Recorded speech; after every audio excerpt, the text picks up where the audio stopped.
This is Small Business Conversations with Akona Machoba, unlocking essential advice, opinions, and key issues that affect South Africa's small business community.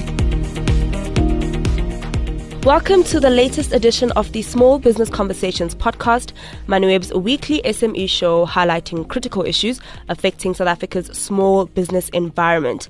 So I think it is safe to say that what most businesses have in common is the goal to make money. No matter the industry, businesses need to meet their sales targets to keep their doors open. A key aspect of this is marketing. Marketing, in my basic understanding, is all about attracting an audience to a business's products in hopes that the attention will translate into a sale. But what is the best way to market your business? What are the key components to include in your marketing strategy? And does it have to cost an arm and a leg? Joining me on the podcast today to shed some light on this and more is Bernard Jansen, the Principal Marketing Consultant at Firejuice. Welcome to the pod, Bernard. Thank you, Akona. Good to be here. Glad to have you. So this is quite an interesting conversation today, and I'm really excited to chat to you about it. And I think we need to start at the beginning. Bernard, you are a player in the marketing space yourself. You advise SMEs on this topic daily. Can you describe your marketing philosophy to us? What perspective do you take with you into those meetings with small businesses in need of marketing guidance? Thanks. Yes, I take a back to basics approach. I try and really strip away all the fads, all the kind of stuff that you hear out there. And you know what many people don't realize is that marketing is 100-year-old subject. Marketing isn't something that we've been doing for the last 10 or 20 years since digital has come around. The principles of marketing is 100 years old. So I really try and take a principled view where I help the business owner take a deep breath and answer a few core questions that gets them 70% there, as opposed to obsessing over all the fads and trends and new technologies, which we will also talk about, but that only gets you 30% there. So really, I would summarize my approach as a back to basics approach. And I'm interested in those core questions that you would put to the businesses that you do work with. Can you share just a few of what you would need to know? Yes, and none of this I would call secrets because it's been around for so long. But you know, the first thing you must do is really start with your customer. You got to ask yourself a very simple question. Who is our customer? And then you got to kind of try and get a bit more detailed. What I find with many of my clients is they'll say to me, my customer is the mom that buys breakfast cereal. Okay, but that is not good enough. Let's try and really delve into who is this mom? Who is this person buying a piece of mining equipment? Who is this person that is sitting there buying laboratory sets, etc.? So to really try and understand the customer, to really try and unpack how they make decisions, that is really step one. So if you speak to any person who calls themselves a marketer, and that person doesn't start with who is the customer, then you know you're not dealing with a real marketer. A real marketer does not start with Facebook or Twitter or social media or this. Or a real marketer starts with who is this customer? And then the second question is, who are we as a business? What are we doing? What do we feel set us apart? So having a very good understanding of us as a company, as a business, whether you're a one-person business or a large company, you must understand yourself and essentially what it is that you're doing, why it's valuable, why you think it's valuable, and how you do it. So that's the second big chunk that you got to define. The third thing that you must define is, and strangely enough, you don't have to obsess over this, but you kind of have to know who else is doing it. Who are the alternatives to you as a business? What I'm alluding to is your competition. You don't have to spend hours and hours analyzing the competition, but you kind of have to have an idea of who they are. And when you have these three things defined in your own head as a business collectively, who is our customer? Really, who's our customer? What do we really know about them? Who are we as a business? What do we do that's so special? And thirdly, who are we up against? Once you have that picture painted, then you go into the territory of saying, right, what is our angle going to be to get customers to choose us? What is our angle? And with that, you can replace that with brand. What is our reputation going to be? But really, and essentially then what is our message to the market? So you want to then get to that point. And once you're there, you've covered the 70% that I've referred to earlier. Now you can start going and saying, is it Facebook ads? Is it Twitter? Or how do we use AI to help us? Etc., etc., etc. But what businesses get wrong is that they skip over the 70%. And they immediately start to obsess over the 30%, which is essentially the tactical stuff. Sure.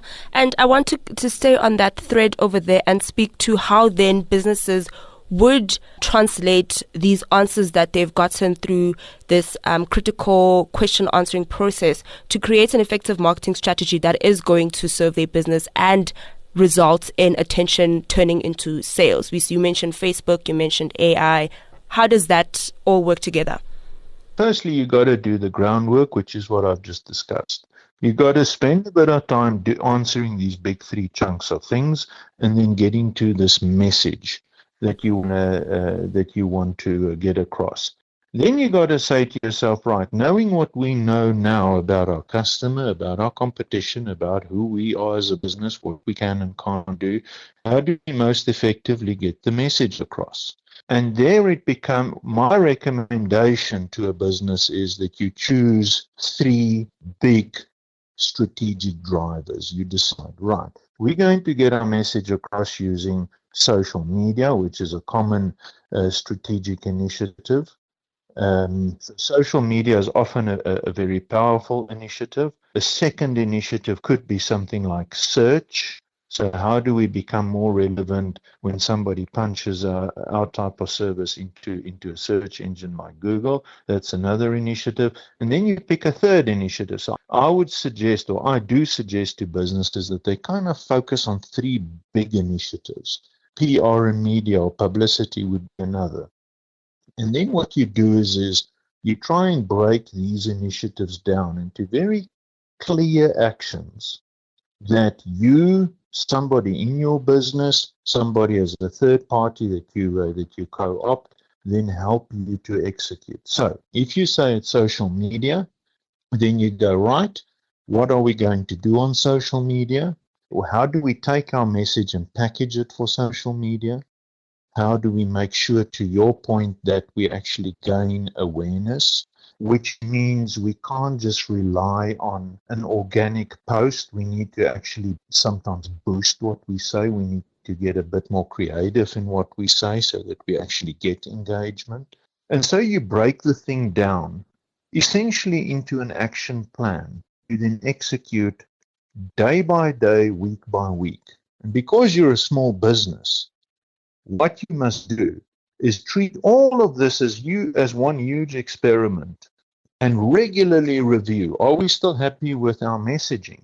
Do we want to go right back to our section that talks about our customer and add to it or change something? We may have found out that actually where we thought our customer does X, Y, Z, we now know that they actually do A, B, C. So you constantly go back and forth, tweak, decide if your initiatives are still working for you, and in that you treat your strategy as an experiment, as an experimentation process. Bernard, I'm wondering here, for people that you mentioned trends earlier and that people do not necessarily need to follow trends to have an effective and strong marketing strategy. But I'm wondering for people that are interested in the trends and interested in the new thing that's on the market now, how do they enter those marketing spaces in a way that is cost effective, that is still strong strategically, and also staying true to the business identity? How do they navigate the new and upcoming marketing tools? It's a great question. How do you marry the new tools, the new tricks, the new kind of technologies with great marketing? And really, I can well understand that somebody out there who maybe doesn't know what marketing is will be exposed to these trends and these hot topics, and that would get them interested in marketing, and that's fine. But what one should always remember is that these tools and technologies can't do the marketing for you. At the end of the day, they are there to support you. They are there to kind of amplify what you do, but you still have to do the hard work and get down to the foundational stuff. If you can marry, and those are the foundational things that I spoke about earlier, if you can marry the technology, the trendy stuff, the tactics, the tools, the interesting things that are happening now, if you can marry that with the foundation of you've really thought through your customer, you've really understood what you as a business offer and who the competition is. If you can marry all of these things and then what your messaging is, then you have a strong marketing engine, if I can call it that. So really, it is about taking the new and marrying it with the old, and in combination, you really get the good marketing result.